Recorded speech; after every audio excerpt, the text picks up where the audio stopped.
believe the stars are in line for real progress, if we connect the dots. As the world economy resets and as change is a necessity, there's an opportunity to raise our efforts to the next level, and New York should seize this moment. We can establish ourselves as the nation's leader for renewable energy, innovation, and production. And we will secure the jobs of the future right here at home for New Yorkers. A true transformation to a green economy must create a complete green energy system to replace the old carbon-based supply. To do that, we must have new alternative energy supplies that are able to reach scale. Candles cannot power the future. Piecemeal, episodic, or incidental efforts will fail. We need a transformative green energy system that can sustain itself and the state's need. This involves four main components. First, we must identify and start building enough projects that will generate sufficient clean energy to reliably support all of our energy needs. Second, we must stop relying on other countries' economies to fuel ours. We must stop importing the green technology and equipment from other nations, and we need to create the manufacturing capacity here in New York. To do that, we must develop a steady flow of projects to start up and sustain those new businesses. Third, we must build the transmission capacity to connect the places where the renewable energy can be generated with the places where the energy is consumed. In our state, that distance is hundreds of miles. Fourth, we must train and educate a workforce to meet the demands of the industry. We also need to create the research and development capacity that will allow green businesses to compete and win on the global stage. All four elements must be simultaneous and synchronized in order to achieve scale in a viable system. That is our challenge, and that is what we must do. We begin by announcing today a bold $26 billion public-private sector partnership to build nearly 100 renewable projects. We have anticipated already the post-COVID opportunity, and we've already started work. Our program provides a diversity of project styles and locations. 68 of those projects have been commenced, including 52 solar projects, 13 onshore, and 3 offshore wind projects. These projects include the 20-megawatt solar project in Saratoga, a 20-megawatt solar project in Cortland, a 180-megawatt solar project in Livingston, a 78-megawatt wind project in Lewis County, as well as an awesome 816-megawatt wind project 20 miles off the shore of Long Island, and an 880-megawatt wind project 30 miles off Montauk Point. Today, we're announcing 24 more projects, including a 20-megawatt solar project in Washington County, a 200-megawatt solar project in Orleans, a 250-megawatt solar project in Montgomery, and a 90-megawatt solar project in Franklin County. These projects will not only create power, but bring needed economic opportunity to struggling parts of our state. They will be accelerated by a new siting process and create nearly 11,000 jobs in upstate New York alone. We are also proposing the largest wind programs in the nation. Today, we begin development of 2 massive offshore wind farms, each more than 90 turbines off the shore of Long Island. They'll be located more than 20 miles off Jones Beach and located more than 60 miles off Montauk Point, respectively. Don't worry, neither will be visible from the shore. They will provide about 2,500 megawatts.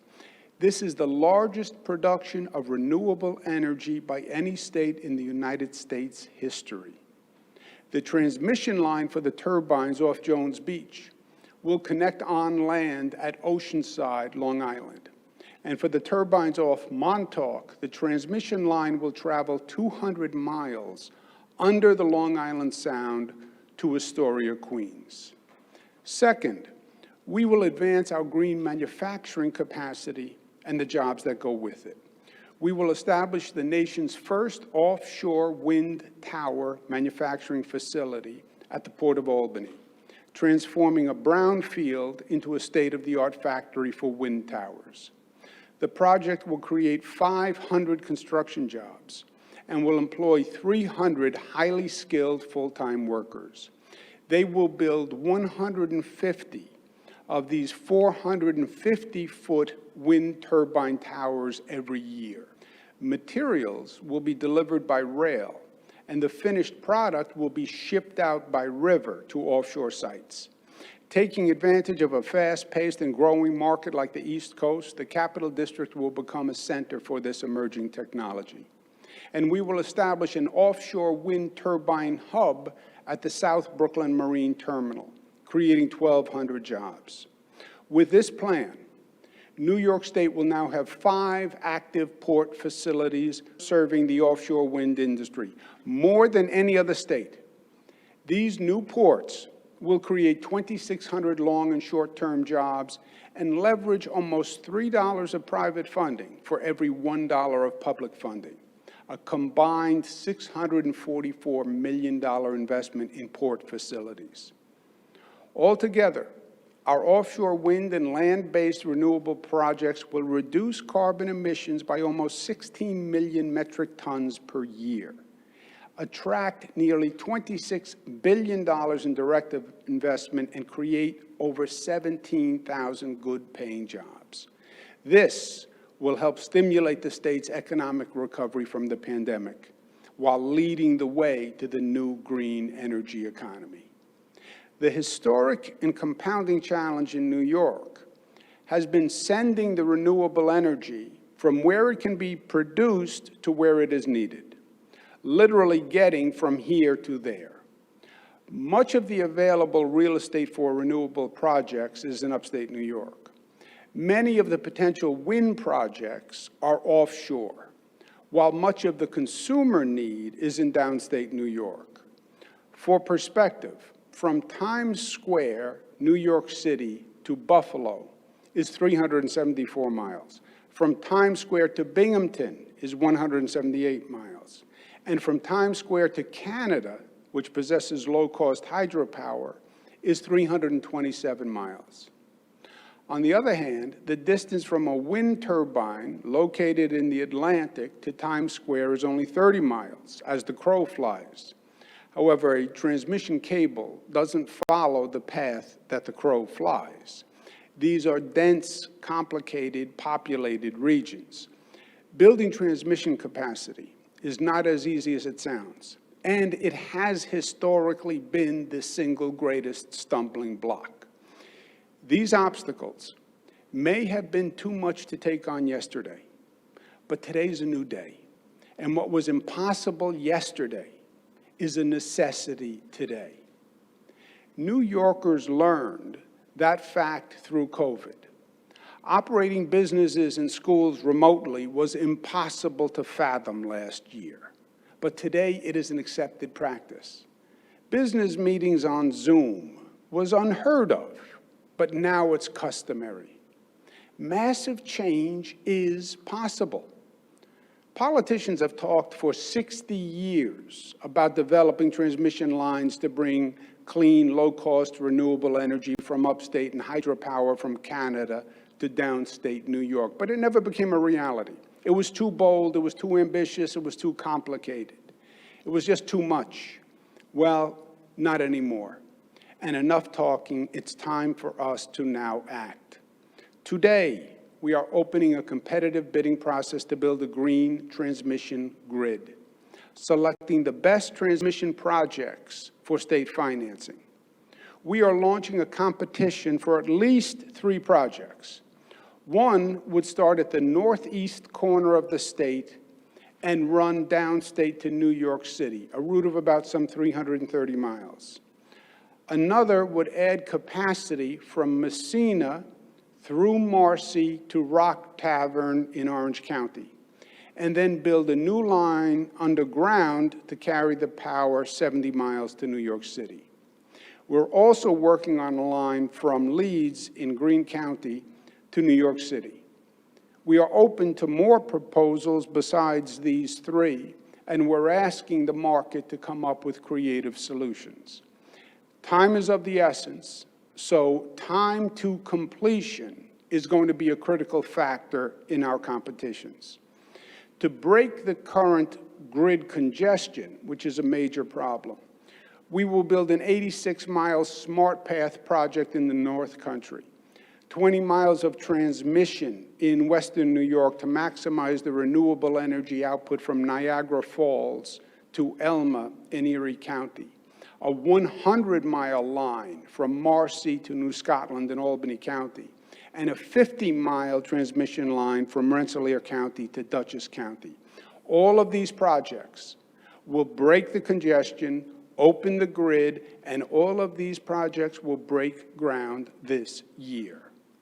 Our new energy superhighway will then be optimized by a state-of-the-art battery storage facility.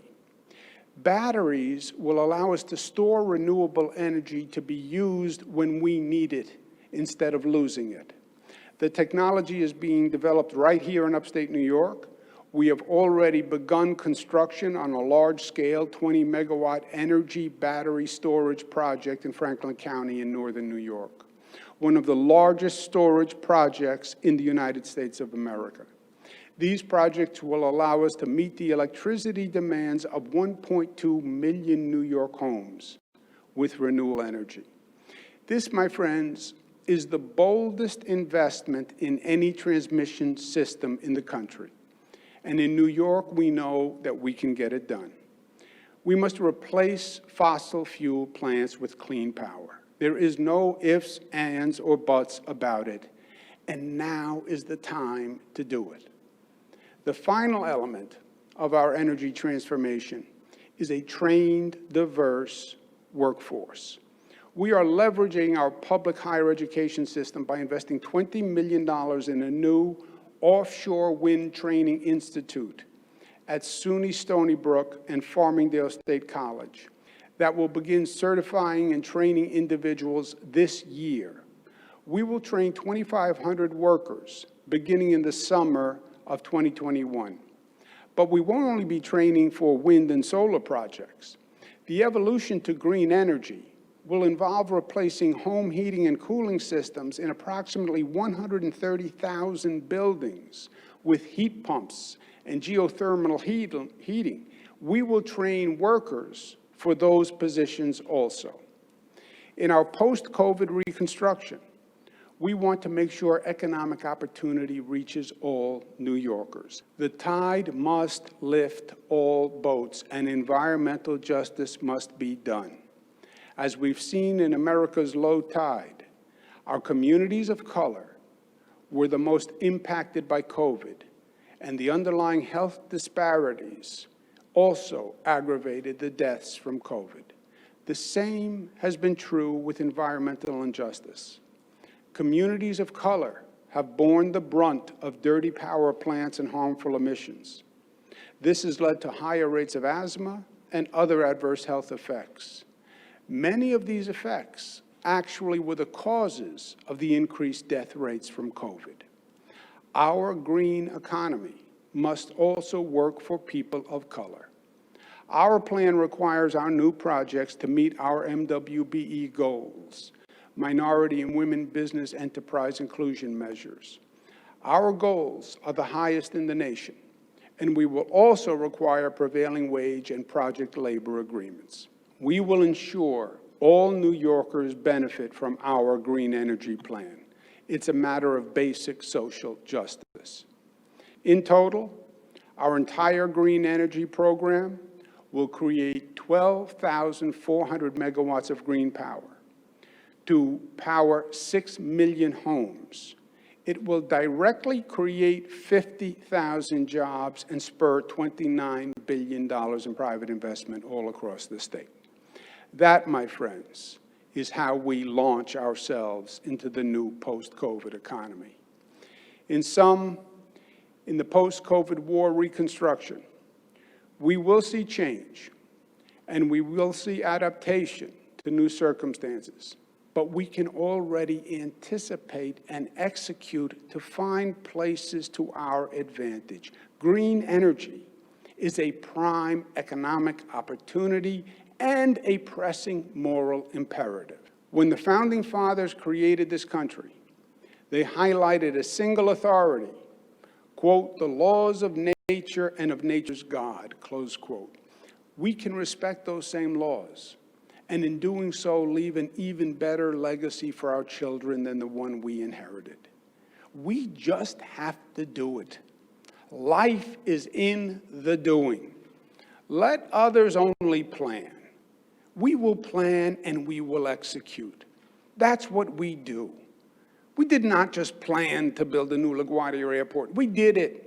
We did not just plan to build a new Tappan Zee Bridge. We did it. We did not just plan to rebuild our upstate airports. We did it. We did not just plan to build a new state fair. We did it. We did not just plan to build a new Moynihan train hall. We did it. The key to New York's success is that, yes, we are a state of dreamers, but we are dreamers who have the ability to turn those dreams into reality. That's what makes us special. That